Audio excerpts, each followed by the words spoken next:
What's the football world think about the Arizona Cardinals hire of Mike LaFleur? We go to the Athletic Football Show, Robert Mays. Robert, what do you think? Mike LaFleur, Matt's brother, he's coming to the Jets. I like it a lot. And I was honestly surprised over the last couple cycles that he wasn't garnering more interest. You think about the fact that everybody wants a little piece of the Sean McVay tree, and his offensive coordinator wasn't getting a ton of interviews, which didn't make a ton of sense to me. I was always asking, why isn't Mike LaFleur at the top of a lot of these lists? And I never really got a good answer. And so the fact that he has been such an integral part in them shaping that offense and honestly reshaping it over the last couple of years, and I'm sure there are going to be people who look at the Jets' tenure and aren't overly excited by that, easily explained why that did not go well. Yeah. And so I think there's a lot of justifiable enthusiasm about what he could do down there. Do you think he would fit with a Kyler Murray? We've been told, they're probably going to move off of him this offseason, but you look at the elements involved, not a lot of quarterbacks are going to be available. Yeah. Is it in his best interest to maybe hang on for another year with Kyler Murray? I think my goal as an organization, would probably be to start over with some sort of clean slate. Obviously, the way that the draft fell this year, they're drafting higher than they want to be for a long time. There are no quarterbacks in this draft, and so you kind of have to push it to next year. But I think there's value in just saying, we're going to go with a stopgap veteran option and just make sure that we're clearing the decks as much as possible. So I think seeing what you can get for Kyler in a year where there aren't a lot of quarterbacks available feels worthwhile to me. We talked about reshaping that McVay offense, and it feels like he's a guy that can make do with anything. He's like the NFL's Iron Man. You put him in a cave, he's going to come out of there with a super age suit.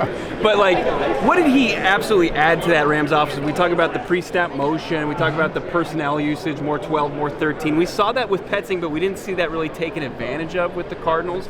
How do you think LaFleur can use that now? He's going to be the primary play caller in AZ. I think there are a lot of very fun kind of iterations of the Sean McVay offense. You have where it started in 2018, and that version of it was a lot of under center play action, and then you get to the Stafford version of it, which is much more drop back, shotgun centric. And then when Mike got there's a couple different things that happened. One, they really diversified the run game specifically, where it used to be a very zone-heavy run game, and then a lot more downhill stuff starting in really 2023 and then moving all the way through, which is the years that Mike was there. And then I think now you're coming all the way back to the play-action stuff. So they led the league in play-action rate in 2018. They were bottom 5 in 2021 then when they won the Super Bowl, and then they led the league again this year. And so I think that's what's so cool about that offensive system and that offensive universe is that it always is changing, and they're always trying to evolve it. And so having somebody that is there and has been there on the cutting edge, figuring out, okay, how can we stay one small step ahead, not only of where defenses are, but where the league is going overall, trying to mine that for ideas as much as you can feels worthwhile to me.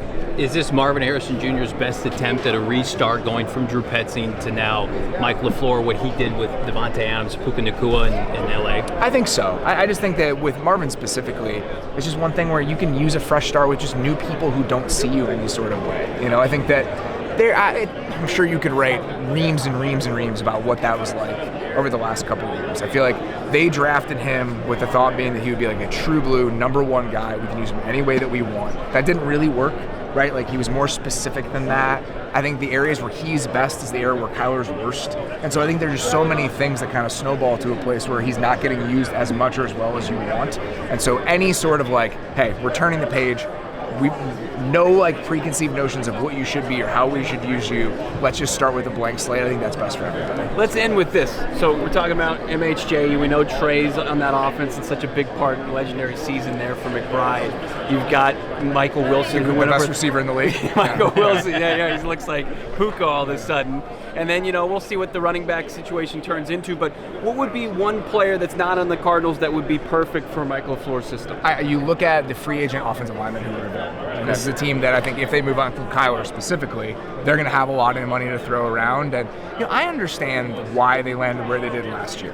There weren't a lot of guys in that second, third round period, so that's why you take a Jordan Birch over an interior offensive lineman. They need to fix that offensive line. Yeah. They need for the first time to be okay, no more half measures, no more half steps. We're going to wield some resources here for the first time. Can't just be Paris Johnson. Yeah, and I think that's, I understand, and that was never Monty's plan. I don't think they went into last offseason thinking we're not going to add anybody in there. But the free agent crop of offensive linemen was really bad last year, and there just weren't that many guys on day 2 that were worth drafting.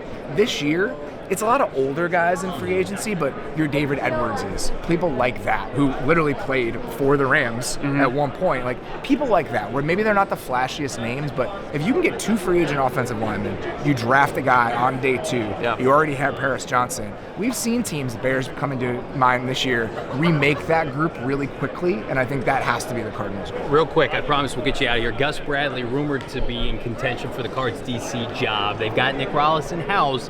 Is that about as good as they can do as a Gus Bradley, given the options available? You run the risk going this late in the hiring cycle. My issue with that is just that I think that we have so much evidence that this idea of we're going to go for the high floor former defensive head coach is never as safe as you want it to be. Like, perfect example, this last cycle.